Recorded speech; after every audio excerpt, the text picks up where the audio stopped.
Hi and welcome to Storytime with Dina. So I'm Dina and I'm a podiatrist, otherwise known as the Foot Scraper on YouTube. So in today's episode, I'm going to be talking about some other things I've experienced in the clinic in my working life and some stories that are really these ones have never left me. So these are the ones that I will discuss in much detail. But before I do, if you haven't already, then don't forget to subscribe to the channel and don't forget to like and comment throughout the video if you do enjoy it. There are also been interesting information points on this video in the description box, which you guys will learn about a little bit more. Now, these videos that I've created from now on for story time, they are dedicated to be raw and they're not edited, which means you are getting everything that comes across as it is. And secondly of all, it's designed so you can listen to it or you can watch it if you want to at the same time, whichever one you find to be the most suitable for yourself. Now, let's get to the stories. So, I would say a few years ago, this is one of the stories and one of the clients that I have never been able to forget. And there's a very special reason for that. And I hope this story will help highlight some things for a lot of people around the world. And if you're listening, if you think you may fit into this, then please, again, description box below or even comment, and I will be happy to respond to you. So, a few years back, this lovely client, and I'm going to call her Miss Flower. So, Miss Flower comes into the clinic, and it's the first time for her to come in. She is in her early 60s. And she comes in and she looks a little tired, but still she's got a beautiful smile on her face. She's very polite. She's very radiant in her response. And she comes and she's very apologetic about her feet. Now, I didn't notice anything at the time because most people, if they're embarrassed or they've never seen a podiatrist before, tend to feel a little embarrassed or shy to show me their foot conditions, foot problems, or how their feet may be now, which they may regard as the worst case scenario. But as you can imagine, I have seen so many feet that nothing really shocks me anymore. So going back to the story, she's apologizing to me again and again. I'm so sorry for my feet. They're terrible at the moment. I'm so sorry you have to deal with them. I said, honestly, don't worry. I've seen everything before and there's nothing that I can't help you with. And she said to me, oh, only if you're sure. Like, I have callus on the side over here. I've got a corn that's been in my foot for quite a while. And I just haven't had the opportunity to come in to see anyone about it. And I thought today was going to be that day. And I said, well then, come and have a seat on the best chair in the house and let's get to them. And I asked her very, very casually, like, have you ever been to a podiatrist before?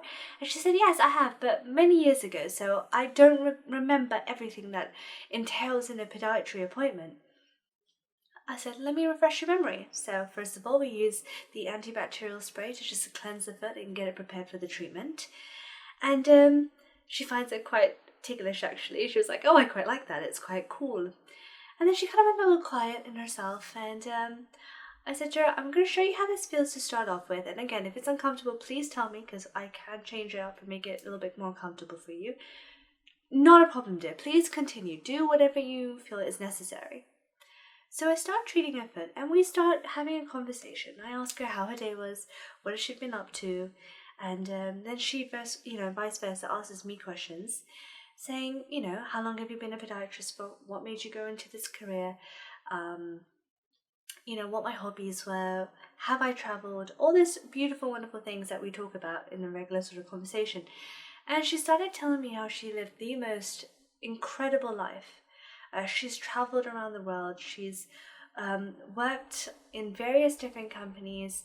She started off as a receptionist and she had trained to do shorthand writing, and she moved from one place to another, and then she ended up working at a bank at one point, and then she was again working with lots of different types of people.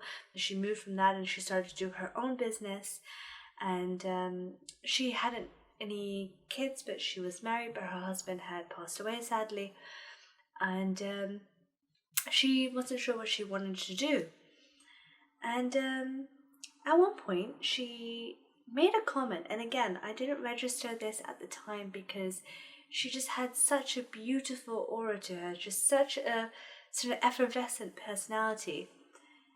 And she said at one point, I don't know what to do next, and I don't see what the point is. And I should have registered it, but I did not put two and two together. And me being me, I started just talking as how I would feel. I'm very honest with my clients. I don't pretend to be someone I'm not. So I just said the same things of, you know what, regardless if you feel that there's a point or not, everything you do in this world has a positive or negative effect out there. I'm a big believer in the whole Newton's law of attraction. You know, everything has its sort of ways and movements, and we were just talking, and I was just telling her some experiences that I've had where I wasn't too sure about something, and one thing or another, it might not have impacted me straight away, but impacted other people. And the conversation went from a very light-hearted conversation to a very deep philosophical, and yet it was just stimulating. It was a very positive, stimulating conversation. And we were having such a good time, honestly. Where the 30 minutes went, I cannot tell you. And we both laughed, and we ended things on a very positive note. She was absolutely thrilled with her feet. She was touching them and all at the end of it, and just saying, oh my god, my feet feel so good, thank you so much, I'm so sorry you had to deal with my terrible paws. And honestly, I said, don't even worry about that. I was like, anytime you have an issue, you know, give us a call, no problem, and make sure you use X, Y, and Z to look after yourself. And she kept thanking me at the end. She just kept thanking me, and then she went kind of slightly quiet again, and then she turned around and she said to me, please remind me of your name. And I said, my name's Dina. And she gives me, thank you. And then she walked away. Now, it must have been 5 weeks after this appointment, I saw her name book in again. I thought to myself, odd, because I could have sworn this client would have been a 12-week sort of schedule, or even above that. So I wasn't expecting her to see her so soon. So initially my brain was thinking, oh my god, I hope she's okay. I hope like nothing's gone wrong with her feet or anything like this, because you know, you do tend to worry when something's not fitting the schedule that you would normally anticipate to see someone. Anyway, so she comes in, and she sits down, and she's got a really beautiful, again, radiant smile to her face, and I'm like, hey, good to see you. Like, you know, how are your feet? Is everything okay? Like, I wasn't expecting you to be in so soon. And she had a bouquet of flowers in her hand, and she put them on the table for me. And I was like, do you need a vase in the main vase to keep them kind of like, you know, because they were open at the end. These were not like the wrapped up ones where they're completely wrapped up. They were open at the end, long stems. And she said, no, dear. She goes, they're for you. And I was like, oh my god. I was like, that is so nice. I'm like, thank you. Like, you didn't need to do that at all, but like, they were so beautiful. They were a combination of like roses, a few lilies, and I'm not really too good with plant names, unfortunately, but there was this, it kind of looked like a hibiscus, but I don't think it was, but it was very kind of beautiful pinks, and there's a few yellows going on, and then you had a few reds as well. And I put the flowers to the side and thanked her again, and I was like, so like, what's happening today? Like, which part of your feet are you concerned about? And she stood up, and she took a few steps towards me as I was walking towards the couch myself, and she said, can I please shake your hand? And I was like, shake my hand? I was like, I have my gloves on, but let me take them off, you know, if you don't mind. I was like, maybe at the end. And I was like, and she goes, wait, no. She goes, I'm not here for a treatment. I'm like, huh? You're not here for a treatment? She goes, you're a lifesaver. And I was like, stop it. Like, you know, I know, like, you know, I can help you with the corn and callus and you won't get pain, but like, you know, you're being far too flattering. Well, first with the flowers, then with comments like that. I'm like, yes, you're making me blush. And she said to me, no. Look at me. You are a lifesaver. And, you know, that's when I kind of stopped for a second and looked back at her. She goes, please, can I shake your hand? And I said, Sure. So I reached my hand out towards her, and she said, "Thank you for saving my life." And I stopped for a second because I wasn't quite sure where this conversation was going. And she paused and she continued to speak, and she said to me, "Thank you, because the day that I came to see you was the day I had decided to give up. It was the day that I had decided I no longer wanted to be part of this life, of this world anymore.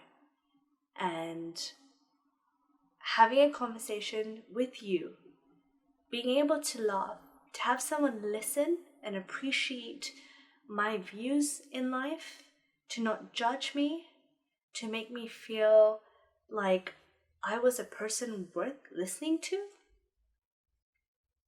gave me the courage to want to continue with life." I was completely taken back. And to this day, I do get a little emotional about this, and I do get a little teary-eyed, so I'm sorry if you guys see that on the camera. But I didn't know what to say. I was in shock. I was like, oh my God, like, I've never had this sort of experience whereby someone has said something that's so important as a human being to listen to, and to be that open with telling someone else about their insecurity or something that's deeply saddening in a way. And I held her hand back, and I'm not sure if what I said was the right thing, but I held her hand back and I said, "I'm so glad that you're here today. And you are welcome as many times as you want through these doors, whenever you want." And she said, "I have gained enough courage in the last 5 weeks to better my life, to start reconnecting with people, to take the next steps." And she said to me, "I'm actually moving country, and I'm not going to be back in the UK after this, but I didn't want to leave without thanking you. So please continue to do what you do, and thank you so much once again." That was a very defining, important moment for me, because since that day going onwards, I have taken mental health so importantly. I think mental health, now, I feel that mental health is something that we don't discuss enough, or we don't know how to approach it, what the right things to say, how to recognize if somebody needs help. And here's the thing, guys, I don't think anyone who's not a trained professional knows exactly what to say or what to do if somebody needs help, whether it's a family member, whether it's a friend, whether it's a colleague, whether it's a stranger. The best advice I could probably give to anyone is just remember to be human. Be yourself, be honest, and treat people with the love and respect that everyone craves for. In this world, in this society where things can be a little rushed, some people can be a little fake, or, you can't express yourself in fear that someone might not like it, don't let that stop you from being you, because that's what's going to help someone else. And if anyone is watching this video today and has ever had any thoughts like that, then please speak to someone about it. And if you can't speak to someone about it, then there are some helplines and people who are willing to be there and counsel you through anything, and that is linked in the description box below. And I'm a big advocate on this because I believe everyone has a beautiful purpose in this world, and I hope this story can give you guys the courage to know that if you guys are suffering from anything like this, you can get over and overcome these challenges in the best way possible to bring the best version of you back to life. Thank you for joining me for today's story time. Again, all the information is linked below. And if you haven't already, make sure you like and subscribe to the channel. And there are some other videos I do, which are treatments, their advice, There are tips on how to look after your feet and educational videos too. So if you haven't already, check them out. Thank you for joining me for story time today. And I'll be back more with some more interesting stories for you.